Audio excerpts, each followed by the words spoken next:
നമസ്കാരം. ദേവരാജശ്രീയിലേക്ക് ഏവർക്കും സ്വാഗതം. ദേവരാജൻ മാസ്റ്റർ ഈണം നൽകിയ ക്രിസ്തീയ ഭക്തിഗാനങ്ങൾ എന്ന പംക്തിയിലെ അടുത്ത അധ്യായത്തിലേക്കാണ് നാം കടന്നിരിക്കുന്നത്. അപ്പോൾ ഇത് ക്രിസ്തുമസ് കാലം കൂടിയാണല്ലോ. നമ്മളിന്ന് ചുക്ക് എന്ന സിനിമയിലെ യെരുശലേമിലെ സ്വർഗദൂത എന്ന ഗാനത്തെ പറ്റിയാണ് ചർച്ച ചെയ്യുന്നത്.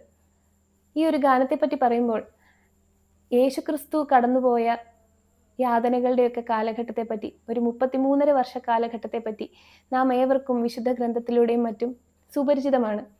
പക്ഷേ ഈ ഗാനം എന്ന് പറയുന്നത് യേശുക്രിസ്തുവിൻ്റെ ഒരു രണ്ടാം വരവ്, അതിനെപ്പറ്റിയാണ് പറയുന്നത്. അപ്പോൾ അതിനായി കാത്തിരിക്കുന്ന വിശ്വാസികളുടെ ആ ഒരു മനസ്സും അന്നത്തെ കഷ്ടതകളൊക്കെ മറികടന്ന് ഇന്ന് ഒരു സുന്ദരമായ കാലഘട്ടമാണെന്ന് വയലാർ വളരെ മനോഹരമായ വരികളിലൂടെ വിവരിക്കുന്ന ഒരു ഗാനമാണിത്. അപ്പോൾ ആ ഗാനത്തെപ്പറ്റി നാം ഇന്ന് ചർച്ച ചെയ്യുകയാണ്. അതിനു മുൻപായി ചുക്ക് എന്ന സിനിമയെപ്പറ്റി നമുക്ക് കുറച്ച് കാര്യങ്ങൾ അറിയാം. അപ്പോൾ അതിനായി നമുക്ക് ശ്രീ മധുവിലേക്ക് കിടക്കാം. ഇത് ഇപ്പം ആതിര പറഞ്ഞു, ക്രിസ്തീയ ഗാനങ്ങളുടെ പരമ്പരയാണ് നടന്നു വന്നുകൊണ്ടിരിക്കുന്നത്. അതിൽ ഈ യെരുശലേമിലെ സ്വർഗദൂത എന്ന ഗാനം, ഈ സ്വർഗദൂത എന്നുള്ള വിളി തന്നെ എനിക്ക് തോന്നുന്നു അങ്ങനെ ഒരു ക്രിസ്തുവിനെ വിശേഷിപ്പിക്കുന്ന ഒരു ആദ്യത്തെ സിനിമാ ഗാനം കൂടാണ്. യെരുശലേമിലെ സ്വർഗദൂത. പിന്നീടാണ് യേശുനാഥ എന്ന് വരുന്നത്. അത് വിട്ടുകളെ. അപ്പോൾ ആ സിനിമ മഞ്ജിലാസിന് വേണ്ടി എം.ഒ. ജോസഫ് നിർമ്മിച്ച് KS സേതുമാധവൻ സംവിധാനം ചെയ്ത ചിത്രമാണിത്. ഇത് കലിയുഗം എന്ന ചിത്രത്തിന് ശേഷം അവരെടുത്ത സിനിമയാണിത്. കലിയുഗം ഒരു പരാജയമായിരുന്നു. അതിനുശേഷം വളരെ ആലോചിച്ച് മിക്കവാറും അവരെടുക്കുന്ന സിനിമകളൊക്കെ ഏതെങ്കിലും മലയാളത്തിലെ പ്രശസ്തരായ അല്ലെങ്കിൽ അപ്രശസ്തരായവരുടെ സാഹിത്യകൃതികൾ ഉപജീവിച്ചാണ് എടുക്കുന്നത്. ഉദാഹരണം മലയാറ്റൂരിൻ്റെ യക്ഷി, പമ്മൻ്റെ അടിമകൾ, KT മുഹമ്മദിൻ്റെ കടൽപ്പാലം, അയ്യനത്തിൻ്റെ വാഴ്വേമായം, അങ്ങനെ പല പല കഥകൾ നമ്മൾ അവിടെ K. സുരേന്ദ്രൻ്റെ ദേവി, അങ്ങനെ ഒരുപാടെണ്ണം വന്നിട്ടുണ്ട്. A.T. കുവറിൻ്റെ പുനർജന്മം. ആ പരമ്പരയിൽ അങ്ങനെ കലിയുഗത്തിൻ്റെ ഒരു പരാജയത്തിന് ശേഷം വളരെ ഗ്രന്ഥങ്ങൾ വായിച്ചെങ്കിലും തൃപ്തി വരാതെ പെട്ടെന്ന് നല്ലൊരു പുസ്തകം തകഴിയുടെ ചുക്ക്. തകഴിയുടെ ഒരു നോവൽ മഞ്ജുലാസ് അതുവരെ സിനിമയാക്കിയിട്ടില്ല. തേണിപ്പടികളും നമ്മൾ ചെമ്മീനും വേറെ സിനിമ ഒക്കെ ഉണ്ട്. പക്ഷേ തകഴിയുടെ ഒരു കഥ മഞ്ജുലാസിന് ആദ്യമായിട്ടാണ് സിനിമയാക്കുന്നത്. അങ്ങനെ ഇതിൻ്റെ അവകാശം വാങ്ങിച്ചു കഥ വായിച്ചു, വളരെയധികം ഇഷ്ടപ്പെട്ടു. ഈ ചുക്ക് വ്യവസായത്തിലെ ചില തിരിമറികളും പറ്റിപ്പുകളും അത് ചിലരുടെ ജീവിതത്തിനെ ബാധിക്കുന്ന ഒരു പ്രത്യേകതരം നോവലായിരുന്നു. ചെറിയ നോവലാണ്. പക്ഷെ തകഴി അനുവാദം വാങ്ങിച്ചപ്പോഴേ ഒരു കാര്യം പറഞ്ഞിരുന്നു, ജോസഫേ, എനിക്കൊരു നിബന്ധനയേ ഉള്ളൂ, എൻ്റെ കറുത്തമ്മയെ അനശ്വരമാക്കിയ ഷീല തന്നെ വേണം ഈ ചുക്കിലെ മോളി എന്ന കഥാപാത്രത്തെ അഭിനയിക്കാൻ. കാര്യം അത് കറുത്തമ്മയേക്കാൾ ശക്തമാണ്. ഒരു പക്ഷേ നെഗറ്റീവ് എന്ന് കരുതാവുന്ന ഒരു അന്ന് വരെ അങ്ങൊരു കഥാപാത്രം മലയാള സിനിമയിൽ വന്നിട്ടില്ല. ഒരു തൊട്ടയൽവാസിയെ പ്രേമിക്കുകയും ആ പ്രേമിച്ച് കല്യാണം കഴിക്കാതെ അയാൾ മറ്റൊരു സ്ത്രീയെ കല്യാണം കഴിക്കുകയും കുറേ വർഷങ്ങൾക്ക് ശേഷം ഒരു യാദൃച്ഛികമായി അവർ വീണ്ടും കണ്ടുമുട്ടുകയും ഇയാളുടെ ജീവിതത്തിൽ വീണ്ടും അടുക്കുകയും ഇണപിരിയാത്ത പക്ഷികളെപ്പോലെ അല്ലെ ഒരു യുവമിഥുനങ്ങളെപ്പോലെ അവർ പ്രായമേറിയിട്ടും സഞ്ചരിച്ച അപൂർവ സുന്ദരമായ ഒരു പ്രണയകഥയാണത്. അതുകൊണ്ട് തന്നെ ആയിരിക്കും തകഴി നിർദ്ദേശിച്ചത്. അത്തരം ആ സിനിമയാണ്. ഷീല ഒരു ചെറിയ ഗ്യാപ്പിന് ശേഷം ഏകദേശം ഒരു വർഷത്തോളം അവർ സിനിമാഭിനയത്തിൽ നിന്നും വിട്ടു നിൽക്കുന്ന സമയത്താണ് സേതുമാധവൻ സാർ ചുക്കിൻ്റെ കഥയുമായി സമീപിക്കുന്നത്. കഥ വായിച്ച് ഷീലമ്മയ്ക്ക് വളരെ ഇഷ്ടപ്പെടുകയും അവർ കുറേ നാളത്തെ ഗ്യാപ്പിന് ശേഷം അഭിനയിക്കുന്ന സിനിമയാണ്. അപ്പോൾ അതിൻ്റെ പരസ്യത്തിൽ ഇങ്ങനെ വന്ന് എനിക്കിപ്പോഴും ഓർമ്മയുണ്ട്, അഭിനയ ചക്രവർത്തിനിയായ ഷീലയുടെ അതിശക്തമായ തിരിച്ചുവരവ് എന്നാണ് അതിലിട്ടിരുന്നത്. അതിൽ മോളിയും ശാക്കോയും പ്രധാന കഥാപാത്രം. അവർ രണ്ട് ക്രിസ്ത്യൻ കുടുംബങ്ങളിലെ സാധാരണക്കാരാണ്. അവരുടെ ഒരു സന്ധ്യാപ്രാർത്ഥനയ്ക്ക് വേണ്ടി ഉള്ള ഗീതമാണ് വയലാർ എഴുതിയേക്കുന്നത്. ഇതാണ് ഈ ഗാനത്തിൽ ഈ ചുക്കിനെ പറ്റിയുള്ള വിശേഷം. ഈ പാട്ട് എല്ലാവർക്കും വേണ്ടി ഒന്ന് ആദരം ഒന്ന് പാടണമെന്ന്. തീർച്ചയായും എനിക്ക് തോന്നുന്നു നമ്മളിങ്ങനെ കാമായിട്ടിരിക്കുമ്പോൾ കേൾക്കുമ്പോൾ ആണ് ആ പാട്ടിലേക്ക് നമുക്ക് കൂടുതൽ കടക്കാൻ പറ്റുന്നത്. അതെ അതെ, അത്രയ്ക്കും മനോഹരമായ വരിയും സംഗീതവുമാണ്. ഒരു സന്ധ്യാസമയത്തുള്ള പ്രാർത്ഥനയും കൂടെയാണ്. അതെ, എനിക്ക് ആക്ച്വലി ഞാനത് കണ്ടിട്ടില്ല, ഈ സിനിമ ഞാൻ കണ്ടിട്ടില്ല. പക്ഷെ എനിക്ക് ആ ഒരു സന്ധ്യാസമയത്ത് പാടുന്ന ഒരു ഗാനം പോലെയാണ് എനിക്കത് ഫീൽ ചെയ്തിട്ടുള്ളത്. നമുക്ക് പാട്ടിലേക്ക് കടക്കാം.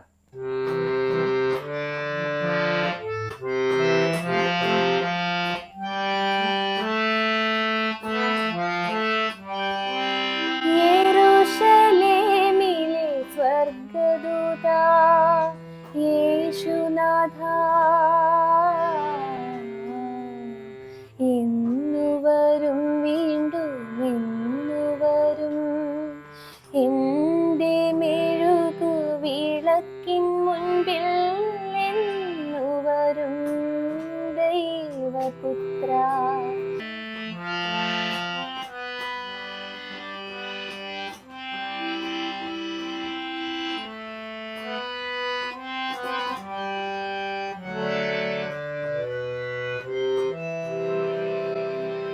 ബത്ലഹേമിലെ പുൽത്തൊഴുത്തു ഞങ്ങൾ മേഞ്ഞു കഴിഞ്ഞു,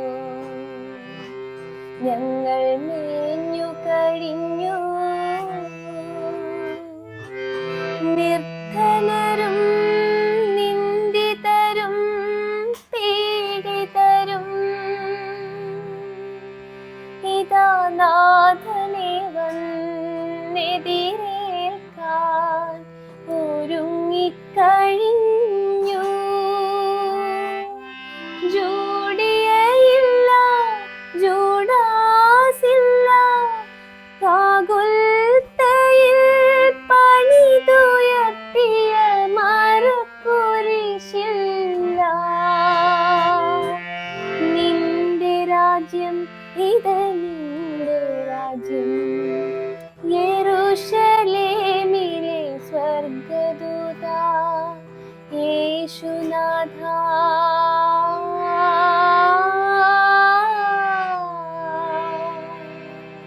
ഈ വരികൾ പാടിയില്ലേ, ഇത് വളരെ ശ്രദ്ധിക്കേണ്ടതുണ്ട്. കാര്യം എന്ന് വെച്ചാൽ ഇതൊരു യേശുവിനെ കാത്തിരിക്കുകയാണ് എൻ്റെ മെഴുക് വിളക്കിൻ മുമ്പിൽ. അതിനൊരു കൺസെപ്റ്റ്, മെഴുകുതിരിയാണ് ക്രിസ്ത്യൻ ഭവനങ്ങളിൽ കത്തിക്കുന്നത്, മെഴുകുതിരി. അപ്പോൾ ആ മെഴുക് ആ സിംബോളിക് അതാണ്, മെഴുക് വിളക്കിന് മുമ്പിൽ എന്ന് വരും, വീണ്ടും പ്രതീക്ഷിക്കും. നേരത്തെ പറഞ്ഞിവിടെ യേശു വീണ്ടും വരുമെന്നൊരു മതവിശ്വാസമുണ്ട്. അപ്പോൾ എങ്ങനെ വന്നാൽ എങ്ങനെ ഇവിടെ വരൂ? ഈ രാജ്യത്ത് ഞങ്ങൾ ബത്ലഹേമിലെ പുൽത്തൊഴുത്ത് അലങ്കരിച്ചു. ഇവിടെ നിർധനരും നിന്ദിതരും എന്നുവെച്ചാൽ അവഗണിക്കപ്പെട്ട എല്ലാ സമൂഹവും നിന്നെ കാത്തിരിക്കുകയാണ്. നിനക്ക് വേണ്ടി പുൽത്തൊഴുത്ത് അലങ്കരിച്ചു കഴിഞ്ഞാൽ ഇവിടെ ആരൊക്കെ ഇല്ല എന്ന് പറയുകയാണ്. അതാണ് പ്രത്യേകത. ജൂഡിയയില്ല, ഇവിടെ യൂദാസിൻ്റെ സഹോദരിയാണ്. യൂദാസില്ല, യൂദാസ് ഒറ്റിക്കൊടുത്ത യൂദാസില്ല. ഗാഗുൽത്തയിൽ പണിതുയർത്തിയ മരക്കുരിശില്ല. അപ്പോൾ ഇതുള്ള നിന്നെ ശിക്ഷിക്കാനോ നിന്നെ വിധിക്കാനോ നിന്നെ നശിപ്പിക്കാനുള്ള ആരുമില്ല.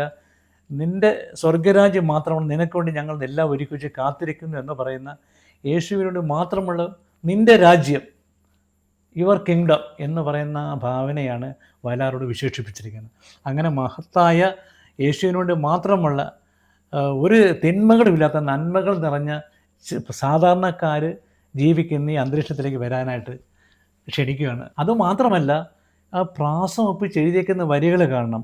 കാര്യം ഇതിൽ ബത്ലഹേമിലെ പുൽത്തൊഴുത്ത് അലങ്കരിച്ചിട്ട് ഇത് പറയണം, നാഥനെ വന്ന് എതിരേൽക്കാൻ. നാഥനെ വന്ന് എതിരേൽക്കാൻ ആരൊക്കെ വന്നിരിക്കുന്നറിയാം? നിന്ദിതരും നിർധനരും എന്നാൽ കുറച്ച് വെച്ചാൽ അവഗണിക്കപ്പെട്ട സമൂഹത്തിൽ അങ്ങേയറ്റം അപമതിക്കപ്പെട്ട കുറച്ച് ആൾക്കാരാണ്. അവിടെ ആരൊക്കെ ഇല്ലയെന്നും നേരത്തെ പറഞ്ഞു കഴിഞ്ഞല്ലോ. ഇനി അടുത്തതിലും അങ്ങനെയാണ്. ഇസ്രായേലിലെ വീഥികൾ ഞങ്ങൾ അലങ്കരിച്ചു കഴിഞ്ഞു. അതാണ് അവിടെയുണ്ട്. അടിമകളാണ് അവിടെ വരുന്നത്. അടിമകൾ വന്ന് എന്താണ്? അടിമകളും മർദ്ദരും. അവിടെ ആയിലാണ് തുടങ്ങുന്നത്. അല്ലി ഒലി വിലകളുമായി, ഒലിവിലകൾ, അല്ലി ഇളം ഒലിവിൻ്റെ തളിരുമായിട്ട് കാത്തിരിക്കുകയാണ്. ഇവിടെയുണ്ട്. ഇവിടെ ആര്? സീസറില്ല. സീസറാണ് റോമാ സാമ്രാജ്യത്തിൻ്റെ അധിപതി. സീസറില്ല. അവിടുത്തെ ഗവർണറായ പീലാത്തോസ് ഇല്ല. പീലാത്തോസാണ് വിധിക്കുന്നത്. വിധിച്ചിട്ട് അദ്ദേഹം ഈ രക്തത്തിൽ എനിക്ക് പങ്കില്ല എന്ന് പറയുന്നുണ്ട് അദ്ദേഹം. പക്ഷേ അപ്പോൾ അവിടെ ഇല്ല. അപ്പോൾ അവിടെ എന്താ? മുൾമുടിയില്ല. ഈ നേരത്തെ കുരിശ് പറഞ്ഞു, ഇവിടെ ഇപ്പോൾ തലയിൽ ധരിക്കുന്ന മുൾമുടിയില്ല. അപ്പോൾ ഒന്നും തന്നെ നിന്നേക്ക് ശിക്ഷാവിധി വിധിക്കുന്ന ഒന്നും തന്നെ ഇവിടെ ഇല്ല. നിന്റെ സാമ്രാജ്യം, നിന്നെ അനുസരിക്കുന്ന സാധാരണക്കാർ മാത്രമാണ് ഇവിടെ ഉള്ളത്. ഒരു സാധാരണ വീട്ടിലെ പാട്ടാണിത്. അതുകൊണ്ടാണ് അങ്ങനെ എഴുതിയേക്കുന്നത്. ശരിക്കും യേശു അനുഭവിച്ച കാര്യങ്ങളെല്ലാം ഈ പാട്ടിൽ ഒറ്റയടിക്ക് എഴുതിയിരിക്കുകയാണ്. ഇനി അതൊന്നുമില്ല, വീണ്ടും വരണമേ, ഞങ്ങൾ നിന്റെ രാജ്യത്തിനായി കാത്തിരിക്കുന്നു. അതെ അതെ, അതിനാ 4 വരി കൂടെ പാടിയാലേ പൂർണ്ണമാവത്തുള്ളൂ. എനിക്ക് പാടാൻ നല്ല അതെ അതെ അതെ. വയലാറിനെ പോലുള്ള ആളാണ് എഴുതിയിരിക്കുന്നത്. അതെ അതെ അതെ. അതിനകത്ത് ഒരുപാട് കാരണങ്ങളുണ്ട്. കാരണം എന്ന് പറഞ്ഞാല് ഒരു ഭക്തിമാർഗത്തിൽ സഞ്ചരിക്കുന്നവരാണോ എന്ന് നമുക്ക് അറിയില്ല. ഭക്തിമാർഗത്തിൽ സഞ്ചരിക്കാത്ത വയലാർ യേശുവിന് വേണ്ടി ഇങ്ങനെ എഴുതുന്നു. കാരണം ഒരുപാട് പാട്ട് എഴുതിയിട്ടുണ്ട്. ഇതുപോലെ ദേവരാമർഷം ഞാൻ പറഞ്ഞില്ലേ, നമ്മളിപ്പോൾ കാണാൻ കഴിഞ്ഞ ഒരു 10-30-35 പാട്ട് എഴുതിയിട്ടുണ്ട് ഈ വയലാർ ഇവര്. അതാണ് നമ്മൾ ഈ പരമ്പര ഉൾപ്പെടുത്തുന്നത് അല്ലേ? ഇത് ഏത് മതപരമായ ഭക്തിഗാനങ്ങൾ എടുത്താലും ദേവരാജൻ മാസ്റ്റർ വയലാർ കോമ്പിനേഷനുള്ള ഗാനങ്ങൾ എടുത്തു പറയണം. അതെ അതെ. ഇത് പറയാതിരിക്കാൻ അപ്പൊ അതിൽ 4 പേര് പാടിയതിനു ശേഷം ഈ ചരണം അതെ അതെ ചരണം. അതെ അതെ. തുടങ്ങി.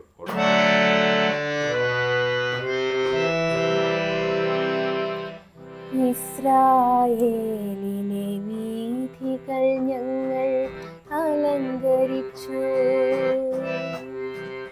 ഞങ്ങൾ അലങ്കരിച്ചു. അടിമകളും മർദ്ദിതരും ദുഃഖിതരും ഇതാല്ലിയോ നീ വിലകളുമായി ഇറങ്ങിക്കഴിഞ്ഞു. സീസറില്ല, പിലാത്തോസില്ല, കാൽവരിയിലെ താഴ്വരയിൽ മുൾമുടിയില്ല. നിന്റെ രാജ്യം, ഇത് നിന്റെ രാജ്യം, യെരൂശലേമിലെ സ്വർഗദൂത യേശുനാഥ.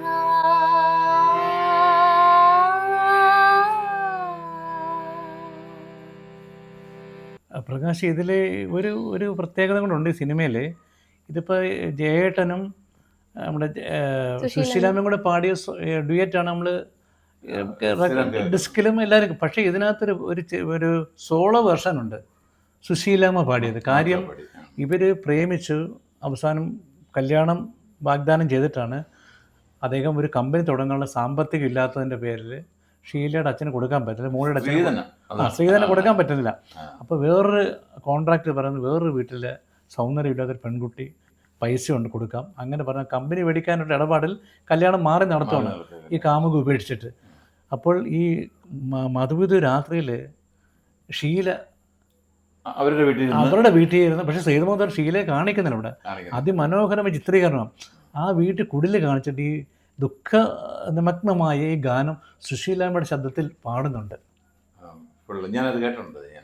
അതിലേക്ക് അറിയോ? അത് സോളോ വെർഷൻ ഉണ്ട്. അത് ഇന്ന് പുറത്താറ് പറഞ്ഞില്ല, ഇത് സിനിമയിലുണ്ട്, ഡിസ്കായിട്ട് ഇറങ്ങിയിട്ടില്ല. അതിന്റെ ഓർക്കസ്ട്രേഷൻ ഒക്കെ കുറിച്ച് മാറ്റൂല പ്രകാശേ? അല്ല, അതിന്റെ പിന്നെ സുശീലാമ്മയുടെ സോളോ പൊതുവെ ഇതിനകത്ത് ഓർക്കസ്ട്ര ഒന്നും ഇല്ല ഈ പാട്ടില്. അതെന്ത്? ഇതിനകത്ത് എന്ന് പറഞ്ഞാല് ഒരു ഒരു ഗിറ്റാറും ഒരു ഫ്ലൂട്ട്, 2 ഇൻസ്ട്രുമെന്റ് വെച്ചിട്ടാണ് ഇത് ചെയ്തേക്കുന്നത്. അതാണ് ഏറ്റവും വലിയ. മാസ്റ്റർ എപ്പോഴും പറയുന്ന ഒരു കാര്യമുണ്ട്, ഒരുപാട് ഇൻസ്ട്രുമെന്റ്സിനൊന്നും ആവശ്യം ഇല്ല, പാട്ടിന് ആവശ്യമുള്ളത് ചെയ്യാമെന്ന് പറയത്തില്ലേ. ഇപ്പം മഞ്ഞുലാസിന് ഇൻസ്ട്രുമെന്റ് വിളിക്കാൻ എന്താ കാശില്ലാത്തതുകൊണ്ടാണ്. ഇതേപോലെ പക്ഷേ ഈ സിനിമയിൽ തന്നെ മറ്റു പാട്ടുകളുണ്ടല്ലോ, ഇഷ്ടപ്രാണേശ്വരി, പിന്നെ ഏറ്റവും വലിയ പാട്ട് ലേഖ, പിന്നെ കാദംബരി, പുഷ്പസദസ്സിൽ എല്ലാം റിച്ച് ഓർക്കസ്ട്രയാണല്ലോ. ഇതിന് ഓർക്കസ്ട്ര വളരെ കുറച്ച്. അതാണ് ദേവരാജ മാസ്റ്ററിന്റെ ഒരു പ്രത്യേകത. കാരണം പുള്ളിക്കറിയാൻ എവിടെ എന്തൊക്കെ വേണം. എനിക്ക് തോന്നുന്നു ഇത് ഒരു ചെറിയ വീട്ടില് സന്ധ്യാസമയത്ത് ഇവർ രണ്ടുപേരും മാത്രമേ ഉള്ളൂ. അതിന്റെ ആ പശ്ചാത്തലം കൊണ്ടായിരിക്കും ഓർക്കസ്ട്ര ഉപയോഗിക്കാത്തതെന്ന് ഞാൻ ഊഹിക്കുന്നു. എനിക്ക് അതിനെപ്പറ്റി അറിയത്തില്ല. രണ്ടുപേരും കൂടെ നിശബ്ദതയിലിരുന്ന് ഒരു സന്ധ്യാസമയത്ത് മെഴുക് തിരിയുടെ മുമ്പിൽ പ്രാർത്ഥിക്കുന്നേട്ടാ. അത് സാർ ജോലി കഴിഞ്ഞ് ഒരു സമയം ഷീല പാടുന്ന കൂടെ ചേർന്ന് പാടുന്നേട്ടാ ആ സീനില്. അപ്പൊ അവിടെ ഓർക്കസ്ട്ര വേണ്ടായിരിക്കും അല്ലേ? അതുകൊണ്ടാണ് പാവപ്പെട്ടവരല്ലേ, ചെറിയ പള്ളിയിലായിരുന്നെങ്കിൽ ചിലപ്പം, പള്ളിയിലാണെങ്കിൽ കൊയർ ഒക്കെ ഉണ്ടെങ്കിൽ ഇത് ഓർക്കസ്ട്ര ഒക്കെ വെച്ച് ചെയ്തേ. അതാണ് ഔചിത്യം നമ്മൾ ആലോചിക്കേണ്ടത്. ചോദിക്കും മാസ്റ്റർ എപ്പോഴും പറയുമല്ലേ, ഇന്ന ഓർക്കസ്ട്രക്കാര് ഇല്ല, വേണ്ട എങ്കിൽ ആ ആള് വേണ്ട. അല്ലേ, ഒരിക്കൽ ഇളയരാജ പറഞ്ഞിട്ടുണ്ട്, ഒരു ഇളയരാജയുടെ റെക്കോർഡിങ് നടക്കുകയാണ്. അപ്പം മാസ്റ്റർ ഇളയരാജയുടെ കുറേ 10-50 വയലിനും കുറേ ഭയങ്കര ബിഗ് ഓർക്കസ്ട്രയാണ്. അപ്പോൾ ഇളയരാജ ചെയ്യുന്ന സമയത്ത് തൊട്ടപ്പുറത്ത് സ്റ്റുഡിയോയിൽ മാസ്റ്റർ ഉണ്ട്. അപ്പോൾ അദ്ദേഹം അസിസ്റ്റൻറ്റിനെ വിളിച്ചോണ്ട് ഞാനുണ്ട്. അപ്പോൾ മാസ്റ്റർ കാണാനായിട്ട് വന്നു. കണ്ടപ്പോൾ 2, 3, 4, 5 ഓർക്കസ്ട്ര വെച്ച പാട്ട് ചെയ്യണം. അവൻ പറഞ്ഞ് ഇത് മതി മാസ്റ്റർക്ക്. ഇളയരാജ പറയും ഇത് മതി മാസ്റ്റർക്ക്. അദ്ദേഹത്തിന് എന്താണ് ഇവിടെ ഉപയോഗിക്കേണ്ടതെന്ന് അറിയാം. ഒരുപാട് ഓർക്കസ്ട്ര കാണിച്ച് സംഗീതത്തിന് പാണ്ഡിത്യം കാണിക്കാനുള്ളതല്ല, ആ വിഷയം ആവശ്യപ്പെടുന്നത് അദ്ദേഹം ചെയ്തിരിക്കുക. എനിക്കൊരു സംശയം, അതായത് ഈ പാട്ട് ഞാൻ പഠിച്ചപ്പോൾ പാടി വന്നപ്പോൾ അനുപല്ലവിയിലും ശരണത്തിലും നിർധനരും ആ ഭാഗം ഉണ്ടല്ലോ, അവിടെ എത്തിയപ്പോ എന്തോ ഒരു പ്രത്യേകത ഫീൽ ചെയ്തു. എനിക്ക് തോന്നുന്നു നോട്ട്സ് കുറച്ച് ഡിഫറെന്റ് ആയിട്ട്, കുറച്ച് ദൂരെ ആയിട്ടാണ് കിടക്കുന്നത്. അത് മാത്രല്ല, അത് നമ്മൾ സൂക്ഷിച്ച് പാടിയില്ലെങ്കിൽ തെറ്റും. അപ്പോ നമ്മുടെ പാട്ടുകാർക്കൊക്കെ വേണ്ടി, സംഗീതം ഇഷ്ടമുള്ളവർക്ക് വേണ്ടി അതിന്റെ ഒരു സംഗീത വശം അത് സാധാരണ അങ്ങനെ പലരും പറഞ്ഞിട്ടുള്ള കാര്യം. പാടി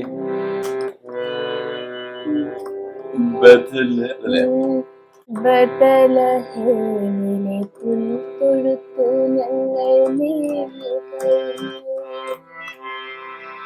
ഞങ്ങൾ മേഞ്ഞു കഴിഞ്ഞു, നിർമ്മലരും നിന്ദിതരും പീഡിതരും. അവിടെയല്ലേ? കാരണം നമ്മൾ അതുവരെ ഇതിനകത്ത് ഉപയോഗിക്കത്തൊരു നോട്ട് അവിടെ കയറി വന്നേക്കാം മാസ്റ്റർ. കാരണം നമ്മളിതിനകത്ത് വലിയ ദൈവതമാണ് ഇതിൽ യൂസ് ചെയ്തുകൊണ്ടിരുന്നത്, വന്നോണ്ടിരുന്നത്. എന്നിട്ട്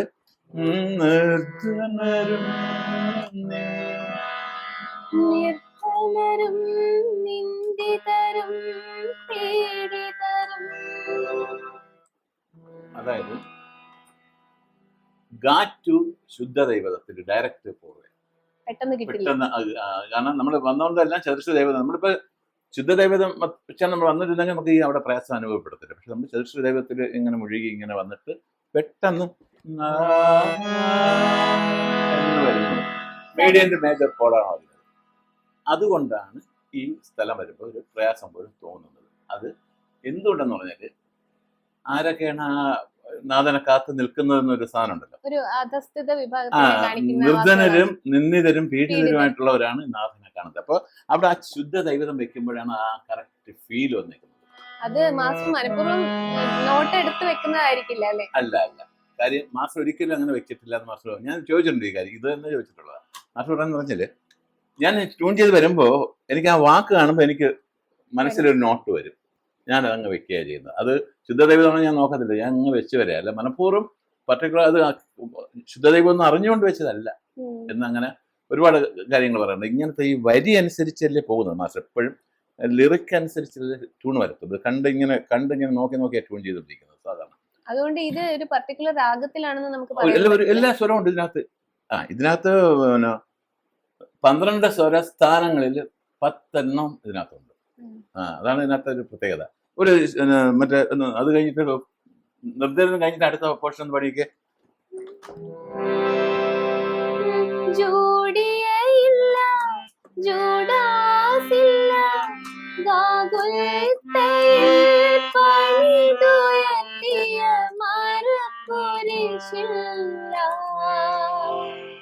ഗാഗുൽത്തയിൽ പണിതുയർത്തിയ മരക്കുരിശ്.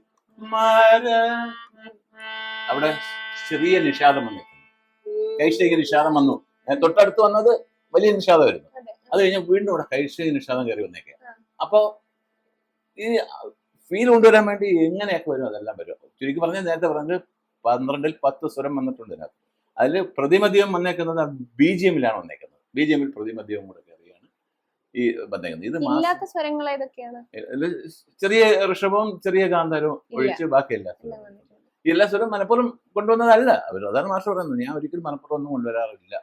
വരി വരുമ്പോ അതങ്ങ് വന്നോളൂ എന്നാ പറയുന്നത്. വരി കാണുമ്പോ വരും. വരി കാണുമ്പോ സ്വരങ്ങൾ കാണുമ്പോ വന്നില്ലെങ്കിൽ വരിയിൽ അവരെ വിളിക്കും. വരി എഴുതിയാലെന്ന് പറയാം, എനിക്ക് അവിടെ ഒന്നും മാറ്റി തരണമെന്ന് പറയാറുണ്ട്. ഇതിനകത്ത് വേറൊരു സംഭവം കൂടെ ഉണ്ട്. ആ ജൂഡിയെ ഇല്ലാന്നല്ലേ, അതുകൊണ്ട് വന്ന് പഠിക്കാം. ജൂഡിയെ ഇല്ല എന്ന് പറയുമ്പോ അത് ഇല്ല എന്നുള്ള ആ പ്രസ്താവന അങ്ങനെ കാണിക്കും. മാസ്റ്ററിന്റെ ഒരു സ്ഥിരം പരിപാടിയാണ്. ഇല്ലെങ്കിൽ ഇല്ല, മനസ്സിലായില്ല, ഇല്ല എന്ന് കാണിക്കണം. അത് പിൻ പോയിന്റ് ചെയ്യും. ഒരു ഉദാഹരണത്തിന് വേറൊരു പാട്ടാണ്, നമ്മുടെ പണ്ടത്തെ ഒരു പാട്ടാ. ഈ പാട്ട് കേട്ടിട്ടുണ്ടായിരിക്കും, 71-ലെ ഒരു പാട്ടാണ്. വെണ്ണക്കല്ലുകൊണ്ടല്ല, വെള്ളി നിലാവ് കൊണ്ടല്ല, സൗന്ദര്യ ദേവനെ